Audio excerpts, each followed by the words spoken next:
ಸಂತ್ರಸ್ತ ಮಹಿಳೆ 21 ವರ್ಷದ ಮಗ ದೂರು ಕೊಟ್ಟಿದ್ದಾರೆ. ಹೀಗಾಗಿ ಅಪಹರಣವಾದ ಮಹಿಳೆ ಅಪ್ರಾಪ್ತೆಯಲ್ಲ, ಕಿಡ್ನಾಪ್ ಮಾಡಿ ಬೇರೆ ದೇಶಕ್ಕೆ ಕರೆದೊಯ್ದಿದ್ರೆ ಈಗ ಹಾಕಿರುವಂತಹ ಸೆಕ್ಷನ್ಗಳ ಅನ್ವಯ ಆಗ್ತಿತ್ತು ಅಂತ ರೇವಣ್ಣ ಪರ ವಕೀಲ ಸಿವಿ ನಾಗೇಶ್ ಕಿಡ್ನಾಪ್ ಪ್ರಕರಣದಲ್ಲಿ ಜಾಮೀನು ಅರ್ಜಿ ವಿಚಾರಣೆ ಸಂದರ್ಭದಲ್ಲಿ ರೇವಣ್ಣ ಪರವಾಗಿ ವಾದ ಮಾಡ್ತಾ ಇದ್ದಾರೆ.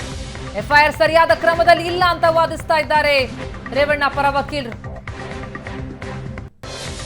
ಎಫ್ಐಆರ್ ಹಾಕುವಂತಹ ಸೆಕ್ಷನ್ಗಳ ಬಗ್ಗೆ ಕೂಡ ಉಲ್ಲೇಖಿಸ್ತಾ ಇದ್ದಾರೆ. ಸರಿಯಾದ ಕ್ರಮದಲ್ಲಿಲ್ಲ ಎಫ್ಐಆರ್ ಅನ್ನುವಂತಹ ವಾದವನ್ನ ಮಾಡ್ತಿದ್ದಾರೆ.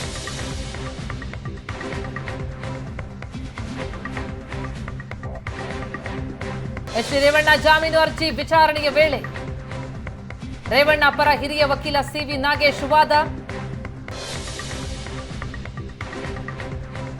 ಹೊಸ ಎಸ್ಪಿಪಿ ನೇಮಕಕ್ಕೆ ಆಕ್ಷೇಪಿಸಿದ್ರು.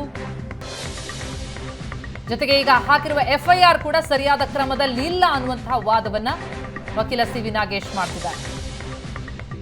ಎಸ್ಪಿಪಿ ನೇಮಕಕ್ಕೆ ಕೆಲವೊಂದು ಮಾನದಂಡ ಇರುತ್ತೆ, ಆದರೆ ಸರ್ಕಾರ ಮಾನದಂಡವನ್ನ ಅನುಸರಿಸುತ್ತಿಲ್ಲ ಅಂತ ವಾದಿಸಿದ್ದಾರೆ. ಜೊತೆಗೆ ಕಿಡ್ನಾಪ್ ಪ್ರಕರಣದಲ್ಲಿ ರೇವಣ್ಣ ವಿರುದ್ಧ ಹಾಕಿರುವಂತಹ ಎಫ್ಐಆರ್ ಅಲ್ಲಿ ಹಾಕಿರುವ ಸೆಕ್ಷನ್ಗಳನ್ನ ಉಲ್ಲೇಖಿಸಿ ಇದು ಸಮರ್ಪಕವಾದ ಕ್ರಮದಲ್ಲಿ ಇಲ್ಲ ಅನ್ನುವಂತಹ ವಾದವನ್ನ ಮಾಡ್ತಿದ್ದಾರೆ. ಅಪಹರಣವಾದಂತಹ ಮಹಿಳೆ ಅಪ್ರಾಪ್ತೆಯಲ್ಲ, ಕಿಡ್ನಾಪ್ ಮಾಡಿ ಬೇರೆ ದೇಶಕ್ಕೆ ಕರೆದೊಯ್ದಿದ್ರೆ ಈಗ ಎಫ್ಐಆರ್ ಅಲ್ಲಿ ಹಾಕಿರುವಂತಹ ಸೆಕ್ಷನ್ಗಳು ಅನ್ವಯ ಆಗ್ತಿತ್ತು.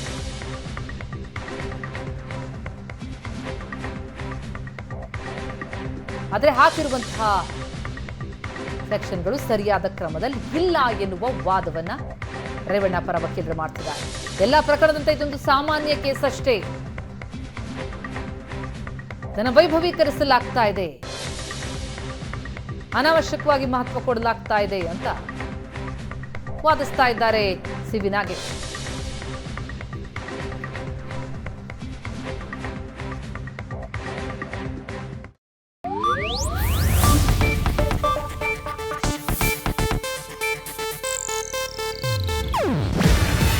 ಇದು ಏಷ್ಯಾನೆಟ್ ನ್ಯೂಸ್ ನೆಟ್ವರ್ಕ್ ಪ್ರಸ್ತುತಿ.